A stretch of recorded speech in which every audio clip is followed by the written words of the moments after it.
मानव या कहे मनुष्य, यह शब्द हमारे संपूर्ण मानव जाति को दर्शाता है। सबसे विकसित इकाई इस धरती पर कोई है तो वह है मानव। नमस्कार दोस्तों, मैं सुभाष निर्मलकर प्रेरणा की कहानी में आप सभी का बहुत बहुत स्वागत करता हूँ। एक बार लोहे की दुकान में अपने पिता के साथ काम कर रहे एक बालक ने अचानक ही अपने पिता से पूछा, पिताजी, इस दुनिया में मनुष्य की क्या कीमत होती है? पिताजी एक छोटे से बच्चे से ऐसे गंभीर सवाल सुनकर हैरान रह गए। फिर वो बोले, बेटा, एक मनुष्य की कीमत आंकना बहुत मुश्किल है, वो तो अनमोल है।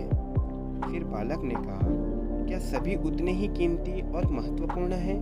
पिताजी, हाँ बेटा, यह इतने ही महत्वपूर्ण है। बालक के कुछ पल्ले ही नहीं पड़ा। उसने फिर सवाल किया, तो फिर इस दुनिया में कोई अमीर तो कोई गरीब क्यों है पिताजी? सवाल सुनकर पिताजी कुछ देर तक शांत रहे और फिर बालक से स्टोर रूम में पड़ा हुआ एक लोहे का रॉड लाने को कहा। रॉड लाते ही पिता ने पूछा, इसकी कीमत क्या होगी? बालक ने जवाब दिया, लगभग 300 रुपये पिताजी। पिताजी ने कहा, अगर मैं इसे बहुत से छोटे छोटे कील बना दूं तो इसकी क्या कीमत होगी?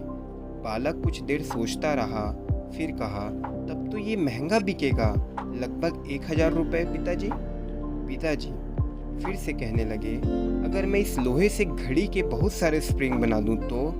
बालक कुछ देर तक सोचता रहा, फिर एकदम से उत्साहित होकर बोला, तब तो इसकी कीमत बहुत हो जाएगी पिताजी। पिताजी उसे समझाते हुए बोले, एकदम ठीक कह रहे हो बेटा।